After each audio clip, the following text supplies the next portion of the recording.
पल्लवी जी की आदत थी कि सुबह उन्हें गर्म पानी चाहिए होता था, इसलिए सुबह से 2 बार उठकर कमरे से बाहर आकर देख चुकी थी, लेकिन अभी तक बहू कंचन और बेटा सुभाष उठे तक नहीं थे। जब तक उन लोगों में से कोई एक नहीं उठेगा तब तक उन्हें गर्म पानी नहीं मिलेगा। बात ये नहीं थी कि पल्लवी जी पानी गर्म नहीं कर सकती थी, बात यह थी कि बहू रात को रसोई का काम खत्म कर रसोई में ताला लगा देती थी। अब जब तक ताला खुलेगा नहीं, पल्लवी जी को गर्म पानी नहीं मिलेगा। आखिरकार घड़ी में जब 10 बज गए और पल्लवी जी से नहीं रहा गया तो उन्होंने हिम्मत करके बेटे के कमरे का दरवाज़ा खटखटाया। 2-3 बार दरवाज़ा खटखटाने के बाद बहू की जगह बेटे ने आकर दरवाज़ा खोला और तमतमाते हुए बोला, क्या है माँ, सुबह सुबह परेशान कर रही हो?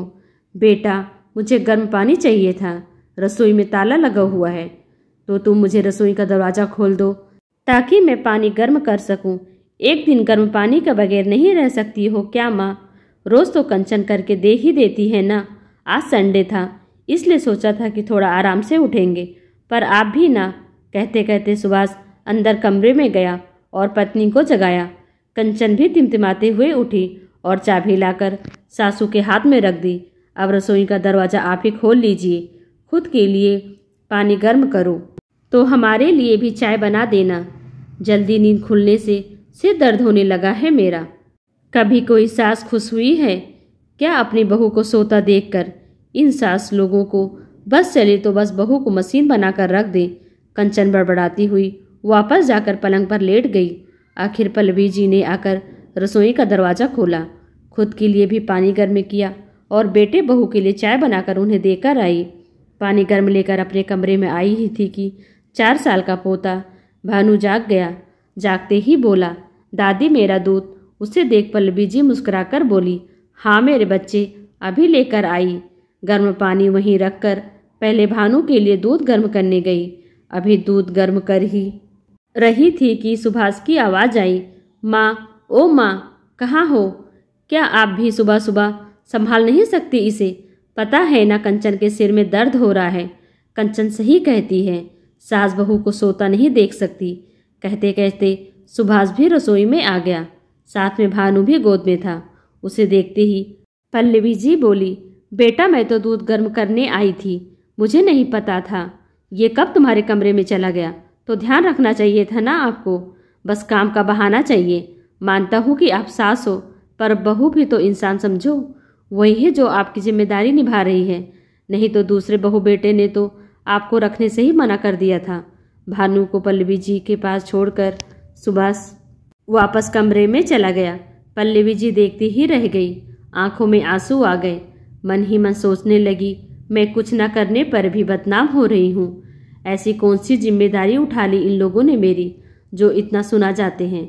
ऐसा सोचकर अपने आंसू पोंछे और भानु और उसका दूध लेकर कमरे में आ गई।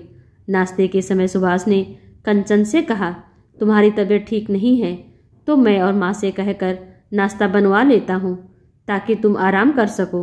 रहने दो, उनसे कुछ मत कहना, मैं नाश्ता खुद ही बना लूँगी। अरे पर तुम्हारी तबीयत ठीक नहीं है। नहीं नहीं, मैं खुद ही नाश्ता बना लूँगी।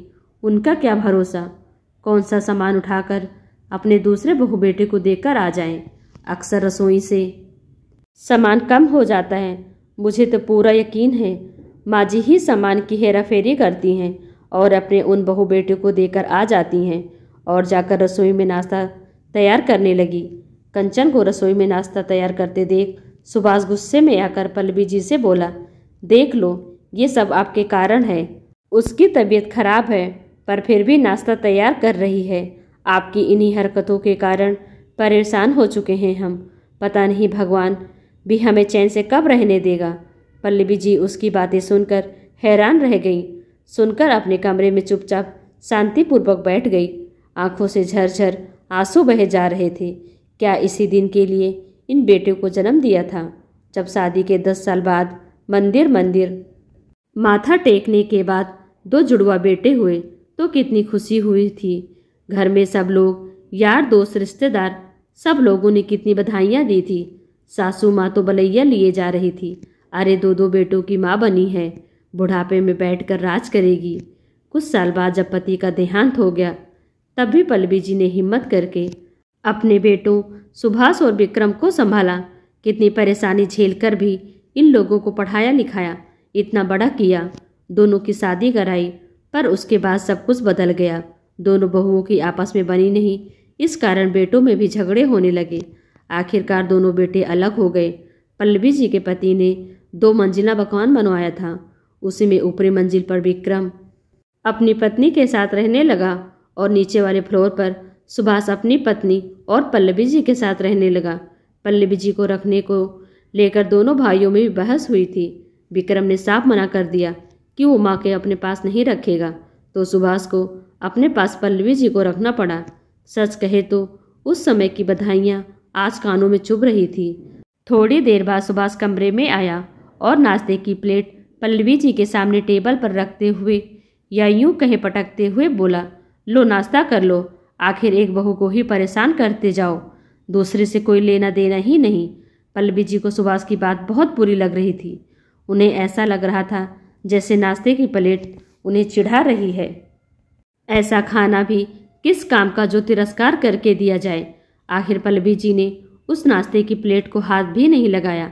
आखिरकार पल्लवी जी ने काफ़ी सोचा और सोच समझकर वो एक निर्णय पर पहुंची। शाम को विक्रम अपनी पत्नी के साथ बाहर कहीं घूमने जा रहा था। सुभाष और कंचन भी बाहर खड़े हुए थे। तभी एक प्रॉपर्टी ब्रोकर उनके घर के पास आया। उसे देखकर चारों बेटे बहू हैरान रह गए। उसने आते ही पूछा, क्या मैं पल्लवी जी से मिल सकता हूँ? आपको पल्लवी जी से क्या काम है, हमें बताइए, हम उनके बेटे हैं। सुभाष ने कहा, जी मुझे पल्लवी जी ने फ़ोन करके बुलाया है।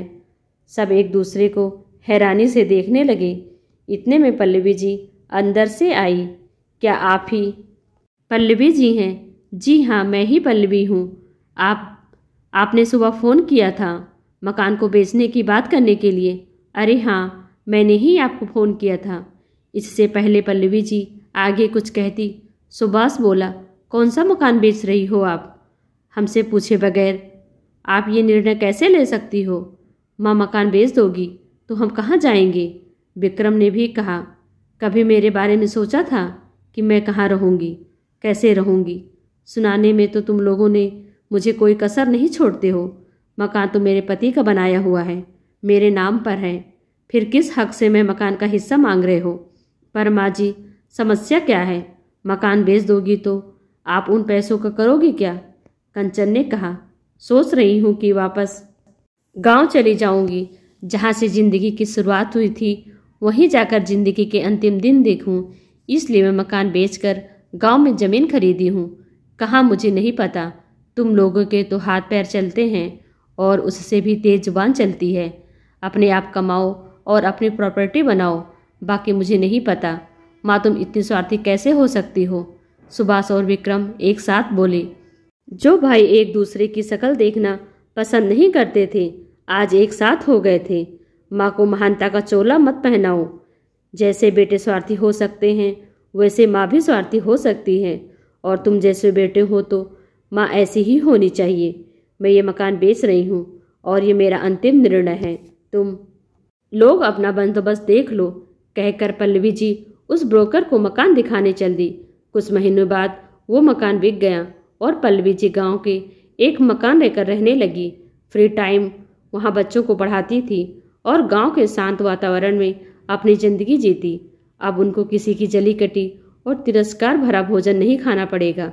यहाँ वो अपनी मर्जी से रहती थी और वो पल्लवी जी बहुत खुश थी, क्योंकि यहाँ कोई रसोई में ताला नहीं लगता।